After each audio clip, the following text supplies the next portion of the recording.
हमें खुदा की इबादत भी करना जरूरी है, हमें दुआ भी करनी जरूरी है और हमें खुदा का कलाम भी सीखना जरूरी है।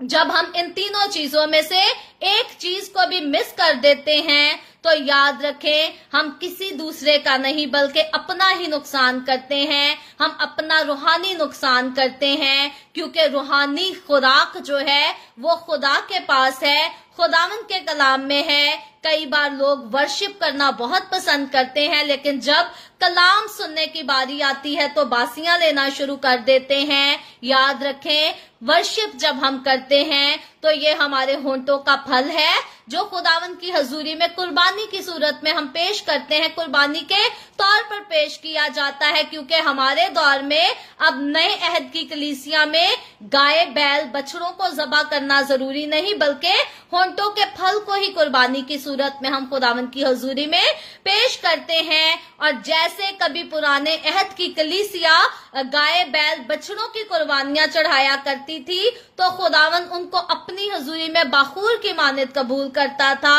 इसी तरह आज हमारे होंठों का फल जो हम प्रस्तिश की सूरत में खुदा की हजूरी में पेश करते हैं, इसको खुदावंद आज भी आलमे बाला पर बखूर की मानद कबूल भी फरमाता है और इसके एवज हमें उसका अजर भी देता है, बरकतें भी देता है। इंडिया का एक बड़ा खूबसूरत इंडियन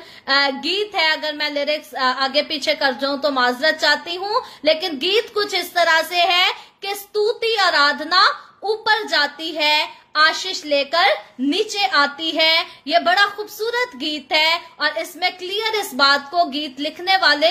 शायर ने बयान किया है कि वो स्तुति, वो आराधना जो हम खुदावंद की हजूरी में लेकर आते हैं, खुदावंद की हजूरी में अपने इन लबों से होंठों से चढ़ाते हैं, ये ऊपर आलमे बाला पर खुदा के पास खुदा की हजूरी में जाकर कबूल होती है और फिर वहां से आशीष को लेकर, बरकतों को लेकर नीचे आती और हमारी जिंदगी में ऐसी ठहर जाती है कि जैसे खुदा की मोहब्बत ने हमें चारों तरफ से घेर लिया और खुदा की मोहब्बत, खुदा का फजल जब हमें घेर लेता है तो हमें कभी तन्हा नहीं छोड़ता। फिर हमें दुखों से गुजरना पड़े, तकलीफों से गुजरना पड़े, समुद्रों से गुजरना पड़े या फिर आग पर से क्यों ना चलना पड़े, खुदा हमें कभी तन्हा नहीं छोड़ता। सिदरक मिसक अब्दुल नजू को जब आग की भट्टी में डाला गया तो खुदावंद यीशु मसीह आग उनके दरमियान आ मौजूद हुआ था, क्योंकि वो खुदा के लोग थे, क्योंकि उन्होंने खुदा को तरजीह दी और बुत परस्ती को तरजीह ना दी। उन्होंने अपनी जान के लिए मौत को एक्सेप्ट कर लिया, लेकिन खुदा से इनकार ना किया, खुदा के कलाम की तालीम से मुड़ना पसंद ना किया और खुदा खुद उनके दरमियान आग में मौजूद हो गया ताकि उनको आग की भट्टी में भी जीता हुआ रख सके, उनकी जान को बचा सके, उनकी जिंदगी को बहाल रख सके। सो याद रखें, जब होंठों का फल खुदा की हजूरी में पेश करते हैं तो ये बेफायदा नहीं जाता, बल्कि खुदा की हजूरी में कबूल भी होता है और खुदा की बरकतें इसके एवज हमारी जिंदगी में आकर ठहर जाती हैं। और खुदा की एक खास बरकत ये है कि जब हम अपने होंठों का फल खुदा की हजूरी में पेश करते हैं तो फिर खुदा अपने खादमों के वसीला से आलमे बाला पर से बोलता है हमारे लिए।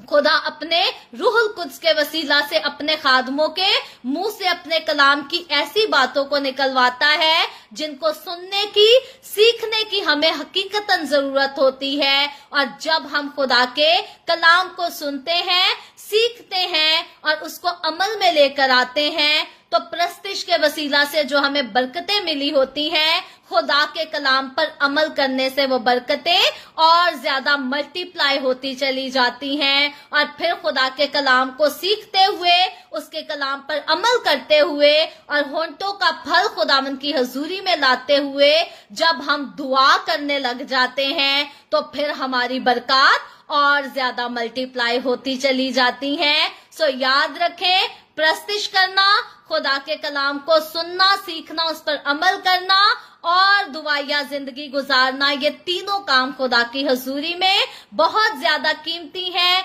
ईमानदारों की जिंदगी में बहुत ज्यादा कीमती हैं। और अगर हम इन तीनों कामों में से एक भी काम मिस कर देते हैं तो हम आप अपनी बरकतों में कमी कर लेते हैं, क्योंकि जिस तरह से खुदा की हजूरी में चलने से बरकतें मल्टीप्लाई होती चली जाती हैं, इसी तरह जब हम कोई एक कमी अपनी जिंदगी में ले आते हैं, फिर दूसरी कमी आती है, फिर तीसरी कमी आती है, तो बरकतें जो है वो माइनस होना शुरू होती हैं और आखिरकार जीरो का अदद बच जाता है। आखिरकार हम खुदा की हजूरी से दूर हो जाते हैं, खुदा के रूह का मसा हमसे जुदा हो जाता है और हम जो है तन्हा रह जाते हैं। दुनिया तो हमें तन्हा छोड़ दे, कोई बात नहीं, खुदा कभी तन्हा ना छोड़े, क्योंकि जिसे खुदा छोड़ देता है, याद रखे, वो इस जहान में भी बर्बाद है और आने वाले जहान में भी बर्बाद है। इसलिए मुबारक हैं वो लोग जो दुनिया की परवाह नहीं करते